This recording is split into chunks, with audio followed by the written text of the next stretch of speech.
All right, what's up, traders? Welcome back to the channel. Let's go ahead and get this thing started. Bitcoin looking pretty good, taking out August swing high over here, and we are now coming into a trendline resistance. This trendline resistance is pretty important as it has halted all weekly closures since the all-time high was put in. So I'm going to scroll out here so you can see basically if you take the trend line from the all-time high and then the very next swing high, you can see that there has not been a weekly closure above this trend line, and we have in fact tested it. But if you look on the daily, I don't know why this happens occasionally, but it looks like the weekly is still under, even though we tagged it, but you can see that we've clearly traded above it on the daily time frame. We are currently testing August 2024's high as potential support. All right, so last Sunday when I did the members only live stream, that was right here on this day on Sunday, and this level is the level that we were watching, 62,669. That's Q3's open. We were watching this level to act as support for this week, the week that we just had, and it did. Every single time it retested that level, it held as support. This was the area that we were looking to be a buyer. So if you did buy at that level, you should be in pretty decent shape here. Unfortunately, there just wasn't a whole lot of expansion last week. So it was mostly sideways choppy and it was a difficult trade, right? Back to the weekly time frame. Another thing that I discussed in Sunday's live stream was I love the fact that we were right here on the RSI, like around a 54.60. I said as this would give us a lot of room to move back towards the overbought regions if Bitcoin is in fact going to break out of this long-term 6-month consolidation. All right, so we could see a nice move from here if we do in fact get the breakout. There are a few things that are concerning me as far as more bullish markets are concerned, because it's just there was a lot of volume thrown down on the VIX, and let's go ahead and talk about that. First, let's do this first. Let's go get the S&P 500. I'm going to pull up the daily here. I'm going to give you your expected move. So the expected move for next week is $99. Friday, we have non-farm payrolls, and there are a couple other high-impact news prints this week, so that's why the expected move is higher. Also, you did have the VIX raise up again on Friday. So since Friday was the last day, the VIX moved higher. You got a little bit of high event risk next week. Therefore, your expected move is going to be wider than last week's. That puts the high edge of the expected move up at 58.37, the low edge of the expected move down at 56.39. It's very bullish. I mean, as far as it made fresh all-time highs and it made fresh all-time high week close. Again, you've been doing this for a while, so yeah, it looks pretty good. It looks pretty bullish, but once again, that VIX options trade is concerning me a little bit. First, we'll look at the VIX as far as the chart is concerned. The chart does not look bad. This is an oscillator more than a trending asset, so it just trades up and down, up and down, up and down, and reverts back to the mean. So obviously, since we had the big explosion from the $12 range area and got all the way up to 60 something, what was it, 65, high 65.73, it has pulled back dramatically, giving us these slight pops and then being sold into. So essentially, if we're going to continue to see a bull market all the way up into the election, which is in November, then basically all I wanted to see is this to go higher for another day, maybe 2 more days, and then find resistance and roll over and then make a fresh low, right? Just like it has been doing here. Since it made that big pop, dropped, you've got a pop here and then a drop, another pop here, and then a drop, and then another pop. So hopefully this pop gets sold into, but let's go ahead and pull up the options over here. So as you can see, I have the VIX pulled up. The expiration that I am currently looking at is 17 days. 17 days. I want you to look at this open interest. Lots of open interest on the call side, right? All the way up into the $22 area. But if you look over here on the put side, you can see there's quite a bit of open interest as well. A lot of open interest there, but this open interest over here is concerning. And this looks like more realistic option prices here. Now, why am I so worried about this? Well, there's a simple reason. If you just go out 30 days, there's no open interest. Literally nothing on either side. You have nothing. And generally 30 days out is where you would want to see a lot of the VIX action. Go into November the 20th. So this is like mid-month, 52 days. You can see that option volume picks back up again, but not nearly, or open interest, I should say, not nearly as much as just 17 days out. So basically, what is this concerning for? Well, we do have NFP next week. So obviously people are positioning for that.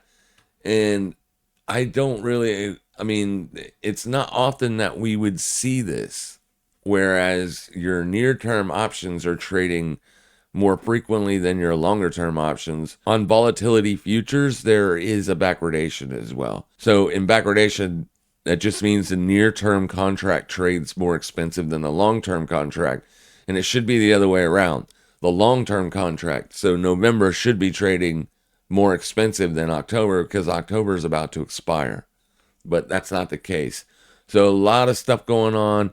It is the end of the quarter, so you could have that, a lot of closing positions and whatnot, but still, over 1.1 million contracts traded on Friday alone inside of the VIX. That is option contracts, over 1 million.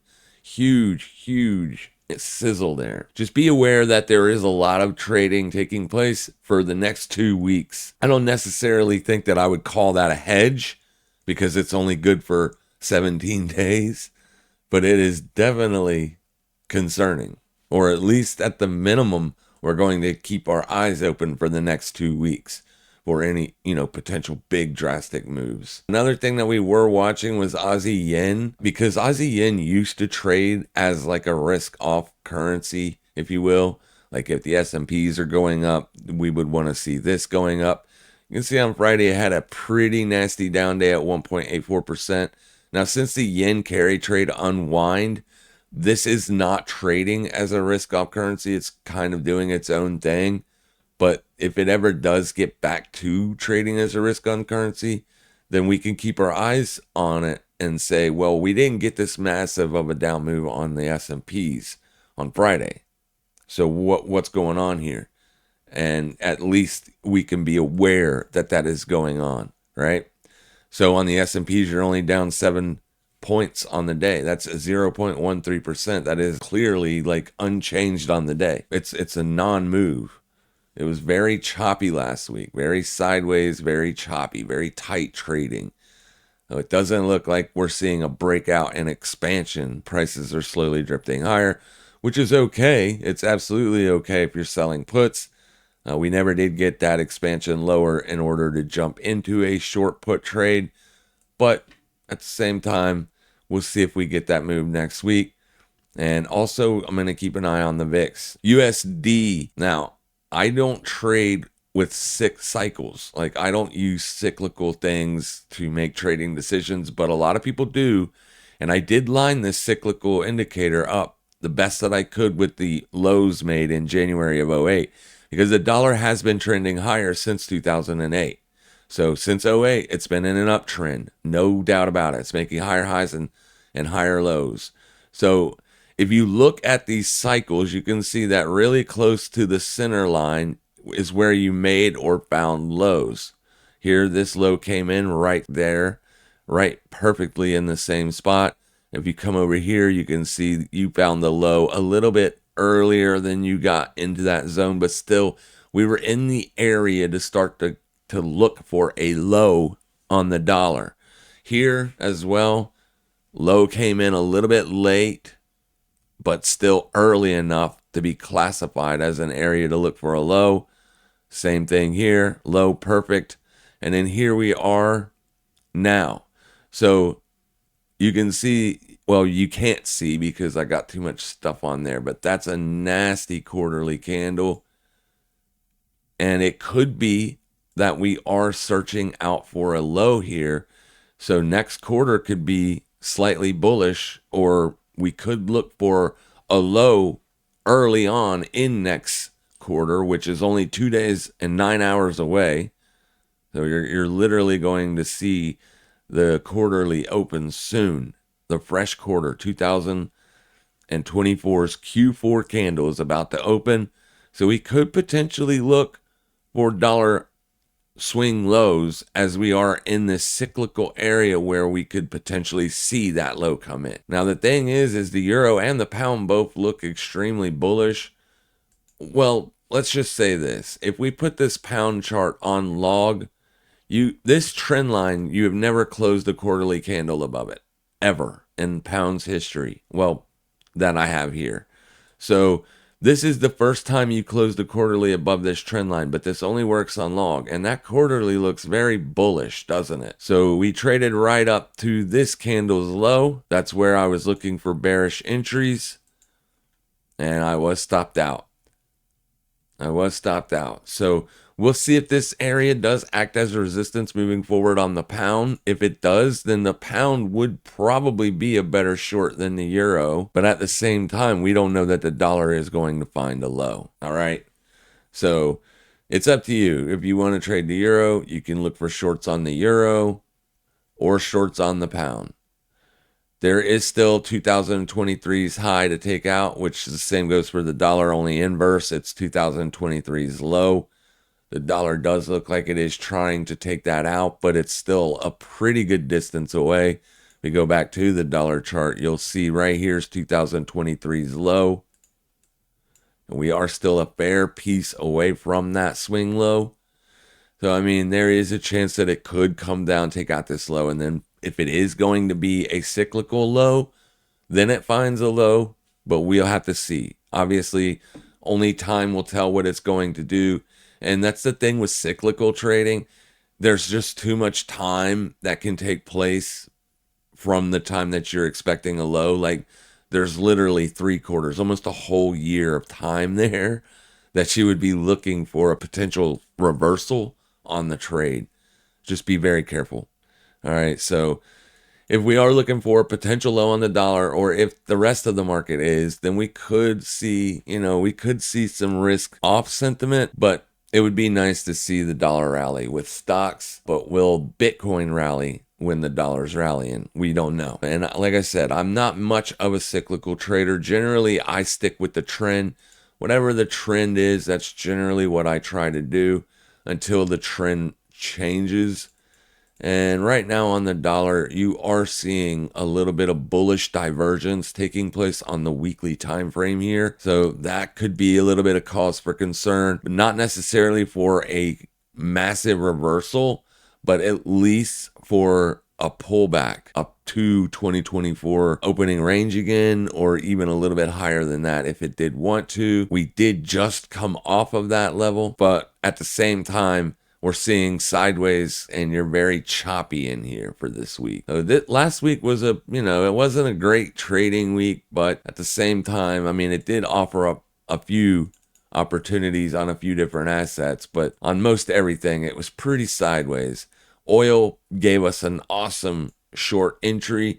Unfortunately, I was not paying attention to it, so I missed it, and I missed the call out on it. But there is an absolute 100% chance I would have shorted this for sure, right, on this day here. Absolutely. Showing me a rejection like that at the 2024 yearly opening range, that's phenomenal. The fact that oil is showing the weakness here, a lot of people are saying, well, if oil is this weak, then it's pricing in a slow economical outlook.